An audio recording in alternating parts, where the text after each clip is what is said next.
Hey, Dental Nachos crew. I'm so excited to be sharing with you a story of an awesome associate, Dr. Dallas, who did not do a residency. Even though he heard me say do a residency, he did not listen to his good buddy, Dr. Nacho, and he's doing great despite that, just like Dr. Jordan Souders. Dr. Dallas, tell us who you are, when you graduated from dental school, and a little bit about your associate experience. Right. I graduated in 2021 from the university or from Roseman University in South Jordan, Utah. And after that, I started at a general practice in Pasco, Washington. And then I started splitting time between there and another office before finally landing at West Richland Family Dental. Awesome. Where I'm full time now. We're going to hear about that in a minute. Tell us, I love this checklist you gave me. Thanks for this interview. Why did you choose not to do a residency? Yeah. One of the reasons was my wife had been working as a nurse, being our sole provider for the family. And it was time for us to switch roles a little bit. And so she could be with the children at home and I'd be the main breadwinner. And I'm a little older. I graduated dental school at age 32. So, well, you're still a young guy, but I totally get that. And I actually, even though I'm a huge fan of GPRs and AGDs, I'm the biggest fan of helping dentists survive, thrive, and not cry. And just like Dr. Jordan Souders, who did not listen to me either, has an awesome associate position just like you. We will talk about some of the reality of finding associate positions that can be extremely productive, profitable, and patient-centered after dental school without a residency. You said here you chose to find a job in a private practice instead of a DSO. What was some of your motivating factors for that? I went and interviewed with a couple of different DSOs. And during one of the interviews, I was told, I said, what am I going to get paid? And they said, you're going to get paid a base pay of $600 a day. And I said, okay, well, what about bonusing? What's that look like? And they told me, well, if the entire office makes 2.2 million a year, then we'll do a bonus. And I said, well, what about my production? They said, well, it's the entire office. And to me, that just felt like a scam because there wasn't a lot of incentive for me to work and produce a lot if I was relying on everybody else to do X, Y, and Z for the potential for me to make these earnings. And that was kind of similar throughout the different ones. I felt like based on the experiences talking with other people too, they kind of promise a lot and under deliver. Yeah. And that kind of pushed me away from it. And I think what's important for us, all stories matter, right? You know, a story of a great private practice associateship doesn't mean they're all great. A story of a problematic DSO doesn't mean they're all problematic, but give you a ton of credit, Dallas, for paying attention, asking the right questions. We have a program. We literally give it to everyone for free. It's 4 hours of what questions to ask on a job interview to not get a messed up job, not get what I call a WTF associateship, why these fail. And it's important to ask these questions before you're in the Uber ride, know these questions with Uber ride or the car ride to that job. So I really appreciate you sharing that. The position you have now, how did you find that position? I was at Great Blue Heron Seminars, and one of the owners of the company that I work at currently, he'd been attending there, and he kept telling me, hey, you need to come check out our office. They were looking to expand. And so essentially networking and talking to other dentists, I found it. And you said it sounded like you are at a face-to-face CE course. Is that right? Correct. So even though I am the Facebook guy and I am 45 years old, I started a study club called the Rising Dentist Study Club in 2005. How old were you in 2005? Don't tell me, I'll feel bad. But, you were in high school probably, but it was a face-to-face CE event to help dentists get together, know each other in the community. And that is where the magic happens with finding jobs, buying practices, hiring associates, selling your practice, and most of all, just feeling less alone. So really compliment you on doing that. More new dentists should go to seminars like that. Now you're a new dentist, you're 2 years out of school. What procedures are you offering, and what is it like to work with these 5 other dentists? Is it fun, but also do you feel like, hey, I'm not as good a dentist as them? That's frustrating. Is there good camaraderie? Tell me more about that. There's a great camaraderie at our office at West Richland Family Dental. But we all work together. As far as it goes for me and what I feel comfortable with, I'm comfortable doing, third molars, Molar endo. We're offering Sure Smile. Just basically that bread and butter dentistry, and a lot of things we're Let doing me now. dig into those nacho plates with you. Let's just go with endo. And I'm really curious. I only went to one dental school. I only went to one dental school, Penn. My endo experience there was not very good because they had a graduate program. So they're kind of like, it's for graduates. Tell me about your comfort and confidence level from doing endo. How did you feel more comfortable and confident in private practice?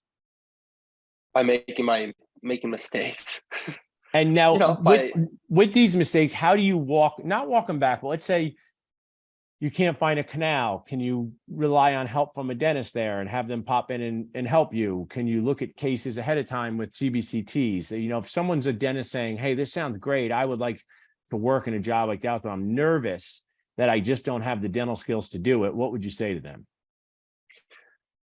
I would say that know what you can't do, but be willing to push yourself and be willing to ask for help and have that humility to be and find someone to work with that you feel is approachable. Yeah. And that's not going to put you down. That's going to help you. And at West Richland Family Dental, there's this sense of there's an abundance of procedures, enough to go around for everybody, right? And so that's one of the there's just this abundance, this mentality of everyone's going to be able to reach their goals. But if you need help, ask. Let's talk about a case. Let's work together, because eventually the practice is going to thrive if we're all working together. And I want to share, as a parent, as a practice owner, as the founder of Dentist Job Connecting Dental Nachos, maybe my team's listening, I would love for people to ask me more than fewer, that's right, questions early, because we know, and I might have been this way as an associate, even with my own dad, I might want to say, oh, I don't really feel like asking for help now. People are going to think I don't know what I'm doing. But my dad would be like, I wish you asked for help when you said now, because now you've gone 4 steps that we now have to figure out. And these might not be dramatic challenges, but it could just be like, hey, if you came to me before you tried to insert the 3 crowns that didn't fit, I would have helped you. And you might have said, it's time to send this back to a lab, right? It's time to send it. And so I think that's really key. And actually, to be honest, dental school doesn't do the best job of talking about this, even in the best dental school environment, about how when you are in private practice, you still should ask for assistance and guidance. And that might be outside the operatory, right? And, it's important, and I appreciate you role modeling this, because you need to have that humility. Correct. Yeah, there's a couple of instances that come to mind. This is one from dental school. I seated a crown, tack cured it, never took any floss in between the contacts, and next thing you know, the floss would not go through the contacts. And we spent an hour making sure that we could put floss through that. So now every time I seat a crown, I know not to make that mistake. And even out in the real world, when you're doing dentistry, you'll have those same learning experiences where you make a small mistake and you go, next time, I'm never going to do that again. Yeah, just opportunities to cry less inside in the future. That's what I call them. Now, I really think it's important that we talk more about money. Why, Dallas? Because dental school charges $300,000, $400,000, $500,000, $700,000. So they got no problem talking about money. But then if you're a dental student, you're like, how do I make money later? They go, you'll learn that on the streets. It's pretty much the worst system ever. So you're here with my audience. You're 2 years out of school in a way that's authentic and genuine to inspire people. Tell us about what you've earned in a range out of dental school, and how maybe you think other dental students or new dentists could look for jobs where they have opportunities. Yeah, I think it's important not to sell yourself short. You hear a lot of job postings saying that you'll earn 150 to 200,000 a year. And when I look at those numbers, I feel like those offices, you need to dive in a little bit deeper. And maybe that's a job for you.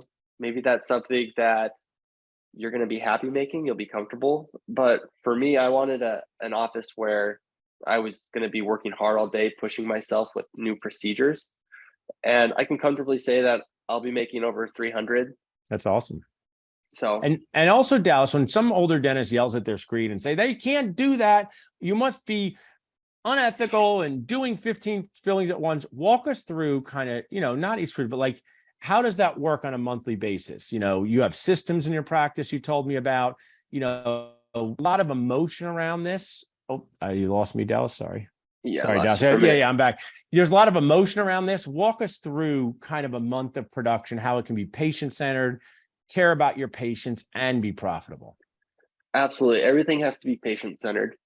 And if everything's patient-centered, they're gonna bring their friends and their family to the office. And it's not about producing, it's about treating the patient right and doing what's right for them.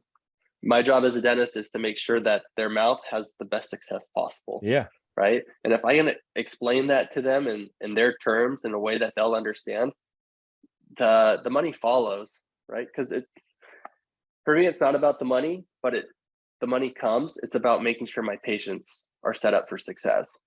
And as you go through your journey in this dental life, the reason why money becomes more important, why it's important to me and my brother as practice owners, Yeah. is not so I can have a golden colored nacho mobile. I would like that one day, by the way, but it's so I can get new things for the office, make sure my team is paid well, make sure we're not going out of business. You cannot help anyone if you go out of business. And I'm just telling you, there are dentists that do go out of business.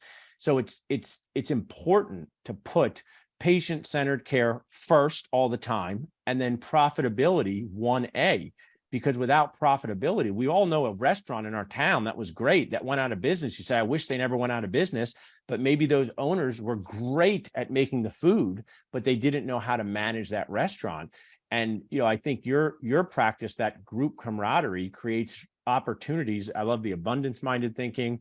I love that they're there to not bail you out. That's not a right term. They're there to come in and help when needed, because you're going to go and do. See, what I think is important as we wrap up, Ish, doing this early in your career and feeling like you're not on an island and that you have people around you. How do you think that's going to impact the future, Dallas? Whether it's you hiring an associate. I mean, this is such a transformative time for you. Talk to us a little bit about that.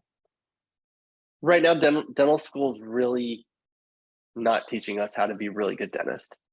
To me, right now, dental school is more of a factory. So a lot of us as new grads, when we get out there, we don't feel necessarily well prepared. And I feel like that's probably where a residency and GPR come in, or an AAGD. But for me, when I found this office at West Richland Family Dental, and I'm able to do these procedures that I felt like I would have learned in an AAGD or a GPR, and being able to ask questions, that's really where my success is coming from. I love that. And I also want to share, and this is the medium age guy talking to the younger guy, but you is that, a lot of new dentists say, hey, I want a mentor. At least I'm older in dental years, right? So I say, and I said this too, a lot of young dentists also go, I want a job with mentorship. And know what I have to say? What's in it for the mentor? Like, what's in it for the dentist? What's in it for your dentist to stop his or her procedure and go help you? Remember that's tough. Mentoring is tough.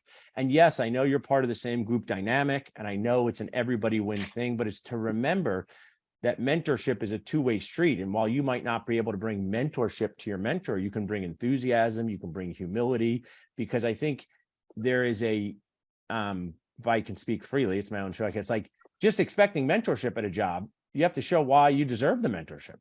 I don't know if you could comment on that a little bit.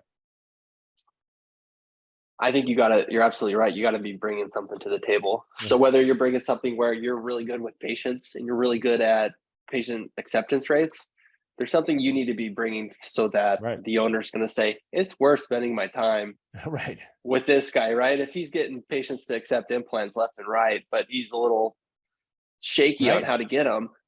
As an owner, I want to make sure he's doing them good, because if this associate leaves down the road, those implants are still my implants. They're my babies, right? You made a brilliant point. A couple things too.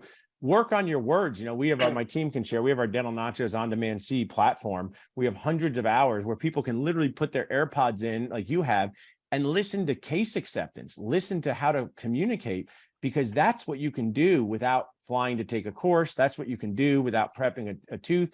And it's equally important, because that's what, as someone who hires associates, their ability to inspire confidence in the patient is like 95% their words, right? It's not the patient thinking this young person's going to be good at a crown prep, because they know you're not. But if you can inspire confidence, case acceptance, communication. So that's why I really appreciate you highlighting it. I didn't think of it that way. Well, Dallas, how could someone reach out to you? If there's a new dentist who wants to learn more about you or follow you on a social media platform, how could they do that? Yeah, I'll give you links to my Instagram, or people can feel free to message me on Facebook. or tag me in something. I'll happily reach out and talk to you about my experiences. What's your to anyone. Instagram account? Dr. Mix Cinnamon. Oh, nice. Well, make sure my team put Yeah. that in that comments there. And, I really am grateful for this time that you've given us. I know you're a busy guy. What is Dental Nachos or Dentist Job Connect? Even as a dental student, you heard me speak as a keynote speaker once. Just share, like, how has this platform maybe either helped you feel less alone, connected you with people? Why should dentists still pay attention to stuff like this? It's important for me because one of the things that you really highlighted is how to talk with patients and how to speak their language. Yeah. Right. And one of the things, key takeaways and it's a little, I have it laminated and it says, Oh, awesome. For reason to get implants, you got teeth cracking, teeth moving. Yeah. 9 words to move to dollars. Teeth coming out, right? Yeah. And, fall down, tip over, other teeth break, bone loss. Yeah. right. And learning simple little go-to phrases like that have made a huge difference in my case acceptance rates. Really appreciate it, Dallas. So stick around with me, Nacho Crew. Follow Dallas. So appreciate your time and inspiring us today. Appreciate your time. Thank you.